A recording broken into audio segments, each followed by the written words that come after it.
Hello everyone, welcome to Pushpanjali's food फंडा।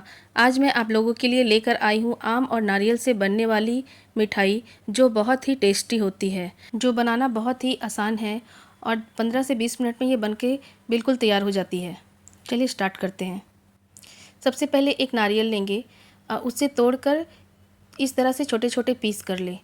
इस तरह से जब पीस हो जाएंगे ना, उसके बाद इसके जो ब्राउन पार्ट है उसे हम लोग छील कर निकाल लेंगे। आप चाहे तो ये चाकू की मदद से या छीलनी से, जिससे आपको सुविधा हो, इस ब्राउन पार्ट को छील कर अलग कर लेंगे।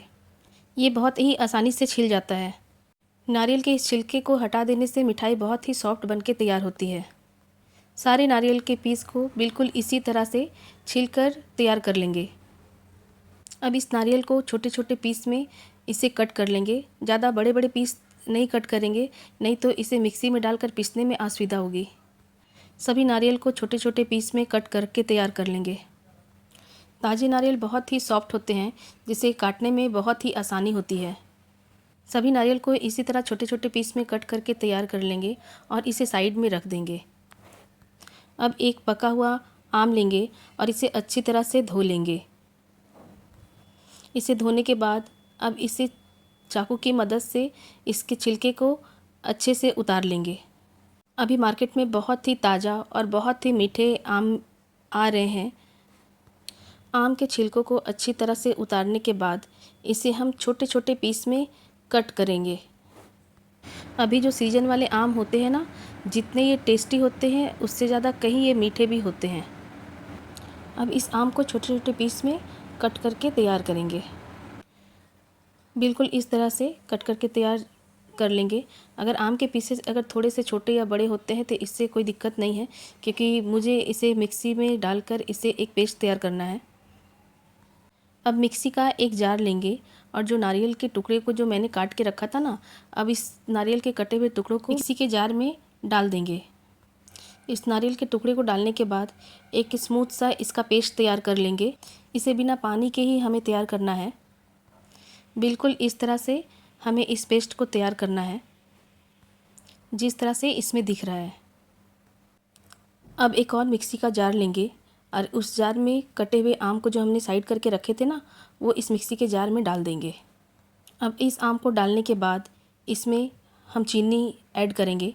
इसमें केवल 3 चम्मच चीनी ही हम ऐड करेंगे, क्योंकि इसमें आम का अपना है एक मीठा होता है और नारियल, ताज़े नारियल का भी एक अपना मीठा होता है। तो इस मिठाई को बनाने के लिए केवल 3 चम्मच चीनी का ही यूज़ करेंगे। अब 2 पीस हरी इलायची लेंगे, इसे छील लेंगे। छील के इसके छिलके हटा देंगे और इसके दाने मिक्सी के जार में डाल देंगे।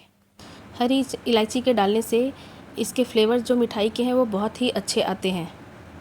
अब इन सभी चीज़ों को एक अच्छा सा स्मूथ सा पेस्ट तैयार कर लेंगे। बिल्कुल इस तरह से इसका पेस्ट तैयार कर लेंगे। अब एक पैन लेंगे और उसे अच्छे से गर्म करेंगे। जब ये पैन अच्छे से गर्म हो जाए तो पिसा हुआ जो नारियल हमने पीस के रखा था ना, अब इसे इस पैन में डाल देंगे। अब इस नारियल के पेस्ट को अच्छे से मीडियम फ्लेम पे इसे फ्राई करेंगे, ताकि ये जो नारियल का जो खुद का जो अपना पानी है ताज़े नारियल का, वो धीरे धीरे थोड़ा ड्राई हो जाए। इसे हम 5 से 7 मिनट फ्राई करेंगे। 5 से 7 मिनट फ्राई करने के बाद ये नारियल का जो पानी है ना, वो बिल्कुल भी ड्राई होने लग जाएंगे।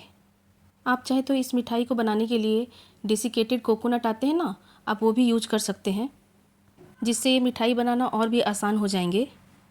5 से 7 मिनट में ही देखिए ये बिल्कुल अच्छे से फ्राई हो गए हैं। अब इसमें जो हमने पेस्ट तैयार करके रखा था ना आम का, अब वो इसमें ऐड कर देंगे। अब इसे अच्छे से मिक्स करेंगे, ताकि नारियल का पाउडर और ये आम का जो पेस्ट है ना, एक साथ बहुत अच्छे से मिक्स हो जाए। इसे अच्छे से चलाते हुए मिक्स करेंगे। मीडियम फ्लेम पे इसे 5 मिनट बहुत अच्छे से पकाएंगे। तो आप देखेंगे कि ये धीरे धीरे ड्राई होने लग गए हैं और ये बहुत अच्छे से पक भी जाएंगे। 4 से 5 मिनट होते ही ये पैन से बिल्कुल अलग हो जाएंगे और बिल्कुल भी नहीं चिपकेंगे। ये देखिए कितना अच्छा सा कलर आया है। इसमें मैंने कोई भी फूड कलर का इस्तेमाल नहीं किया है। ये बिल्कुल ओरिजिनल मैंगो का ही ये कलर आया है।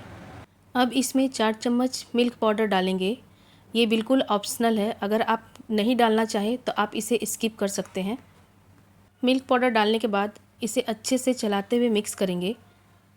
अभी रक्षाबंधन आ रही है। आप चाहे तो इस मिठाई को रक्षाबंधन पे बना सकते हैं, जो बनाने में बहुत ही आसान है और बहुत ही जल्दी बन के तैयार हो जाती है और ये खाने में बहुत ही टेस्टी लगती है। अब ये बहुत अच्छे से मिक्स हो गई है और बिल्कुल देखिए बिल्कुल ही ड्राई हो गई है और पैन से भी बिल्कुल ये अलग हो रही है। अब इसे थोड़ी देर के लिए हम ठंडा करने के लिए छोड़ देंगे। इस मिठाई को आप कोई सा भी शेप दे सकते हैं। आप चाहे तो इसे बर्फ़ी का भी शेप दे सकते हैं और मैं यहाँ पे इसे एक लड्डू का शेप दे रही हूँ। मैं इस मिक्सचर को थोड़ा सा लूँगी और इसे राउंड शेप में गोल कर लूँगी। डेसिकेटेड कोकोनट है मेरे पास, जिसमें डाल के बहुत अच्छे से इसे कोट करूँगी। इससे देखने में ये और भी अच्छे लगने लगेंगे। ये मिठाई घर पे बहुत ही आसानी से बन के तैयार हो जाती है। इसी तरह से मैं बाकी लड्डू को भी बना के तैयार कर लूँगी।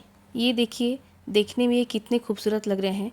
इसे देखकर कोई भी नहीं बता पाएगा कि आपने इसे घर पे तैयार किया है। आप इसे अपने पसंद के हिसाब से डेकोरेट कर ले। ये दिखने में बिल्कुल मार्केट जैसी लग रही है ना, और ये खाने में बिल्कुल सॉफ्ट और बहुत ही टेस्टी मिठाई बन के तैयार हुई है। इतने से ही सामान में आपके 14 से 15 पीस मिठाई बन के तैयार हो जाएंगी। अगर मेरी रेसिपी अच्छी लगी तो लाइक एंड सब्सक्राइब करें। Thank you for watching.